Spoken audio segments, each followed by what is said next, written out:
Have you ever felt like you're a performer in a circus, but it's not fun at all? You're standing in the middle of a stage, and someone hands you a plate on a stick. Your job is to spin it. You get it going and it feels okay for a moment, but then they hand you another one and another. Soon, you're running back and forth trying to keep every single plate from wobbling and crashing to the floor. This is what it can feel like to live with unresolved trauma. Each plate represents a difficult memory, a painful experience, or a deep-seated fear. They demand constant attention and energy, forcing you to stay in motion just to prevent a catastrophe. This isn't just about being busy. It's about survival. The act of spinning those plates creates a complex mental maze inside your head. You become an expert at anticipating which plate will wobble next.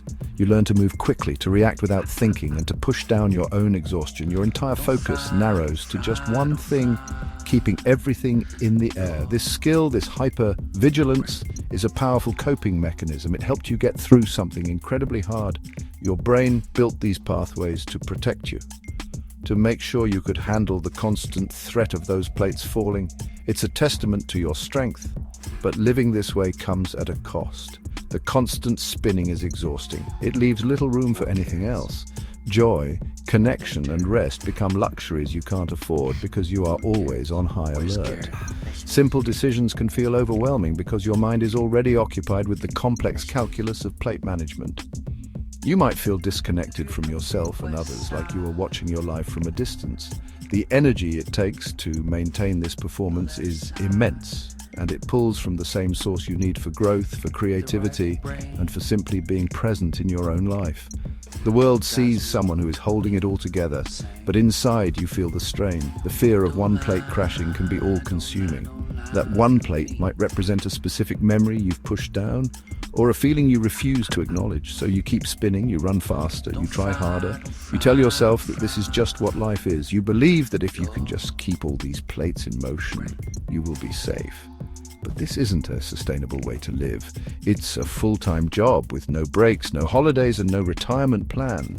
It's a cycle of constant frantic effort.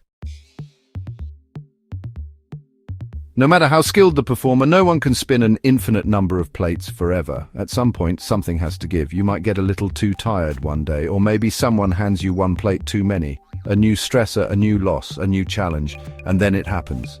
A plate starts to wobble violently. You rush over, but you're too late. It falls, and the sound of it shattering on the floor is deafening. The crash sends a shockwave through your system, and suddenly, other plates start to wobble too. This is burnout. This is the moment the system collapses. When the plates crash, the first instinct is often shame. You might tell yourself, I failed, I couldn't handle it, I'm not strong enough. So what do? You clean up the broken pieces as quickly as you can and you start over. You pick up the sticks and begin spinning again, determined to do it better this time. You promise yourself you will be more vigilant, more careful, but you are trying to solve the problem with the same strategy that led to the crash. This creates a painful loop spin, crash, clean up and spin again. Each time you feel a little more tired, a little more hopeless. This cycle of crashing and rebuilding is a lonely and painful place to be. It can feel like you are stuck in a story that you can't escape. You're running on a treadmill, putting in all this effort but going nowhere.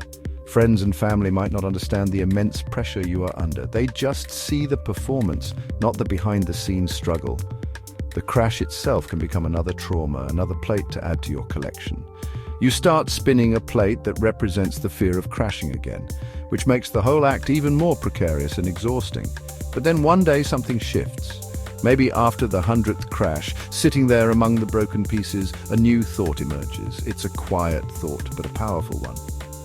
What if I just don't pick them up? This is the turning point. It's the moment of profound courage when you decide that you cannot and will not live this way anymore. You decide to stop the performance. You choose to face the silence and the stillness that comes when the plates are no longer spinning. This is not giving up, this is choosing yourself. It's the first step toward a different way of being, a path toward true healing.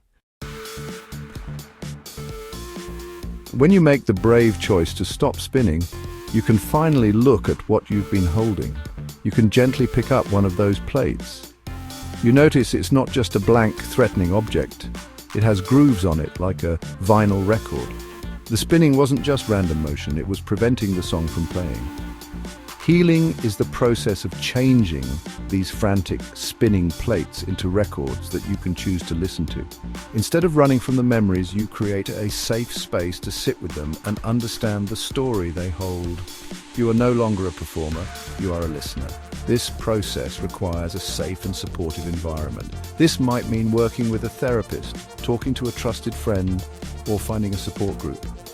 You don't just put the record on and let it play at full volume. That would be overwhelming. Instead, you do it carefully. You might listen to just a few seconds of the song at a time. You learn to control the volume. You have the power to press pause whenever you need to. The goal is not to be consumed by the memory, but to become familiar with it. You are in charge now. The memory is no longer a spinning plate dictating your every move. As you listen to these records, you do so with compassion and patience for yourself. You begin to understand the song of your past. You hear the parts that are filled with pain, but you also start to notice other things. You might hear notes of resilience, courage, and survival. You learn what the experience taught you about yourself and about the world. The memory stops being a source of constant active threat and starts becoming a part of your larger life story. It's a chapter in your book, not the entire plot. You integrate the past into your present rather than constantly trying to outrun it. This changes everything. The energy you once spent on spinning plates is now available for other things. You can use it to build, to create, and to connect. The memories are still there, but they are filed away in your record collection. You know which songs are sad, which ones are difficult, and which ones hold lessons. You can choose when or if you want to listen to them. They no longer play on a loop in the background of your life, draining your energy. You have reclaimed your power from the past, and you can finally start to compose a new song for your future. Once you learn to listen to your records instead of spinning plates, you can use the wisdom from those songs to live differently. The lessons from your past become your guide. One of the most powerful ways this shows up is in setting boundaries. Before, when a situation felt uncomfortable, your old survival instinct might have been to just spin a new plate, to please the other person, to avoid conflict, or to simply endure the discomfort. You would do anything to keep the peace, even if it meant sacrificing your own well-being. That was part of the performance. Now imagine a simple, everyday situation. A family member asks you to do something that you genuinely don't have the time or energy for. In the past, the fear of their disappointment, another wobbling plate, would have made you say yes immediately. You would have added their request to your already impossible balancing act. But now, you've listened to your records. You've learned that your own needs matter. You recognize that saying yes when you mean no is a form of self-abandonment. It's putting someone else's comfort before your own safety and peace. With this new understanding, you can choose a different response. You can play a new song. You can set a respectful boundary. You might say, I would love to help, but I can't take that on right now. My plate is really full. Notice the language. It's not aggressive or defensive. It's clear, honest, and kind.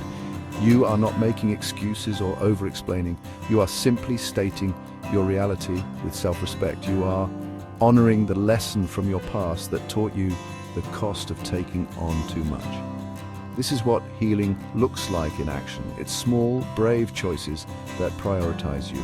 This new way of living is transformative. Each time you set a boundary, you reinforce the message to yourself that you are worthy of care and respect. You build a foundation of trust with yourself. The frantic energy of the circus performer is replaced by the calm confidence of someone who knows their own story and honors their own limits. Your relationships become healthier because they are based on honesty, not on a performance. You are no longer just surviving. You are living authentically. You have turned your trauma into a source of wisdom, and that wisdom is the music for a more peaceful, wholehearted life.